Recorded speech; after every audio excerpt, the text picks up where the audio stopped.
presence of entrepreneurship plays a significant role in our economy, where entrepreneurs provides and creates products and services that satisfy customer needs and wants. Entrepreneurship is a vital economic activity where it helps improve our quality of life and a contributing factor to our economic growth, social, and national development. What affects price?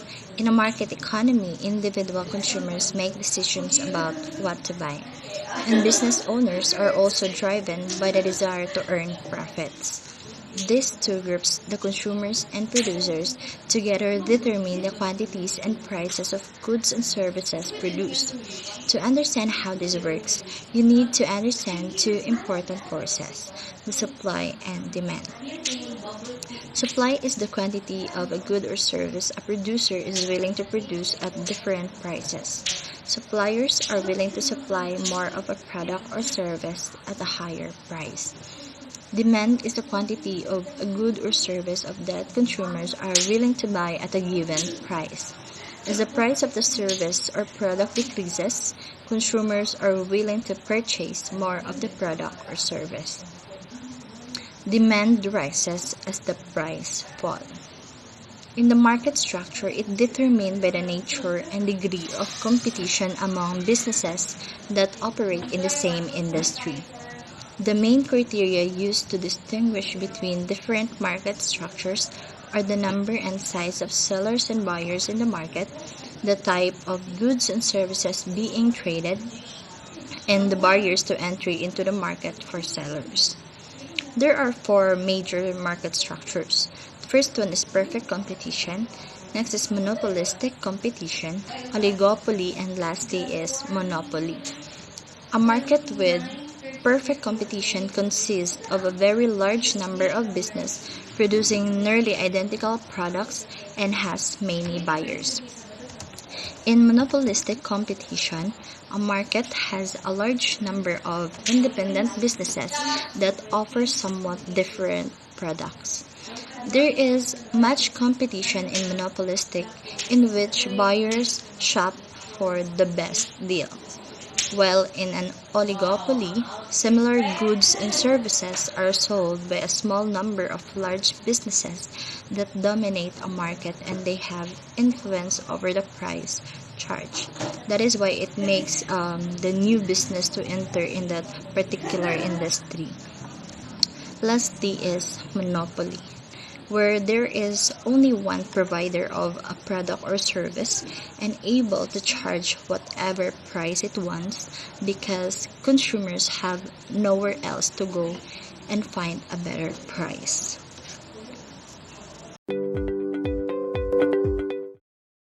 Today we're going to be talking about how economic decisions are made. But before we get to that, we need to understand what economics is all about.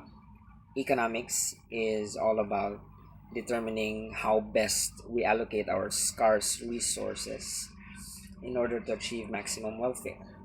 And we can achieve welfare by basically satisfying our needs and our wants. Right? Our needs are the things that are critical for the sustenance of life, whereas wants are things that add comfort to comfort and pleasure to life. Right? And needs and wants can take on two forms, right? We can have goods and we can have services. Goods being commodities and products that you can touch and feel, tangible stuff. Services being activities that are purchased for satisfaction of needs and wants. They're activities, not tangible, right? Okay. Now the point of liftoff for economics is very simple. It's basically scarcity, the study of scarcity and how we achieve welfare through scarcity. And scarcity is basically the state where there's limited resources. And we consider this as the point of liftoff for all economic decisions. Without scarcity, we would not be studying economics, right? And there are three basic questions to economics that concern scarcity. We have what to produce, how much to produce, and how best to produce these things. Okay? There are three economic systems with which these three questions are answered. And this is basically how we go about making economic decisions. Okay? First is we have the market economy, right? This is one answer to the three economic problems. In a market economy, resource allocation is vested upon the private sector, right? So there's little to minimal contact by the government to allocate and produce resources or to answer the three basic economic questions. Next is the traditional economy. The traditional economy is a subsistence style resource allocation.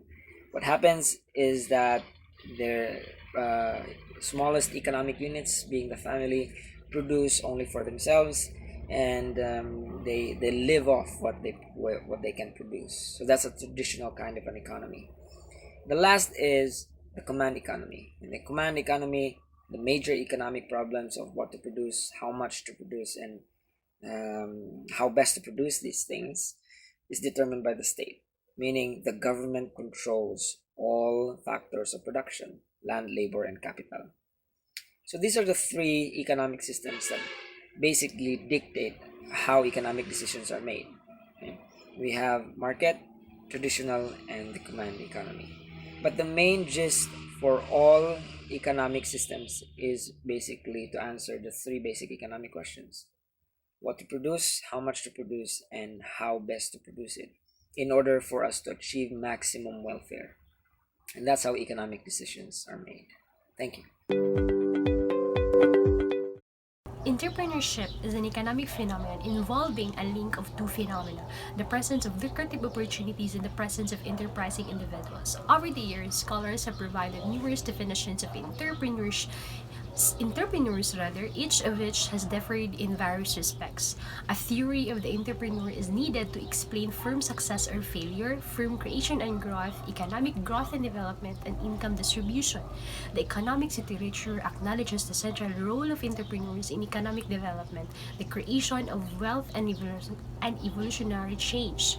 The literature suggests that it is entrepreneurs who are the driving force of such revolution in the form of an economic trend that is transforming and in some cases renewing economies worldwide, contributing not only to employment but also to economic, social, and political stability. Since the turn of the century, there has been increased global interest in entrepreneurship both by individual theories and by institutions. This is significant because over the last quarter of the century, there has been a remarkable rebirth in terms of recognition of the behaviors of small firms that they are being taught as an essential element in the development of the economy in the different parts of the world. Entrepreneurial strategies are not a 20th century phenomenon. However, the true evolution of entrepreneurship was strongly influenced by the key economists and analysts explaining it in relation to economy and how it works in the economy and its relationship. In 1755, Cantillon introduced the concept of entrepreneurs from the word entreprendre, or the ability to take charge. He identified that shifts in demand and supply in the market create opportunities for buying cheaply and selling at a higher price, and that a sort of arbitrage would bring equilibrium to competitive market. In 1803 and 1817, Say emphasized the ability of the entrepreneurs to marshal resources in order to respond to unfulfilled opportunities. On the other hand, Menger in 1871 noted the ability of entrepreneurs to distinguish between economic goods, those with a market of exchange value, and all others. In 1893, Ellie and Hess attributed to entrepreneurs the ability to take integrated action in the enterprise as a whole, combining roles in capital, labor, enterprise, and entrepreneur. In 1911 and 1928, Scompeter envisioned that entrepreneurs proactively created opportunity using innovative combinations which often included creative destruction or passive or lethargic economic markets. Knight in 1921 suggested that entrepreneurs were concerned with efficiency in economic factors by continually reducing waste, increasing savings, and thereby creating value, implicitly understanding the opportunity risk reward relationship. In 1948, 1952, and 1967, Hayek developed the concept, and continued the Australian tradition of analytical entrepreneurs, giving them capabilities of discovery and action, recognizing the existence of information asymmetry which they could exploit. Kurzner in 1973, 1979, 1997, and 1999 attributed to entrepreneurs a sense of alertness to identify opportunities and exploit them accordingly. In 1974, Drucker attributed to entrepreneurs the capacity to foresee market trends and make a timely response. In 1975, 1984, and 1985, Shapiro attributed judgment ability to entrepreneurs to identify credible opportunities depending on two critical antecedents: perceptions of desirability and feasibility from both personal and social viewpoints.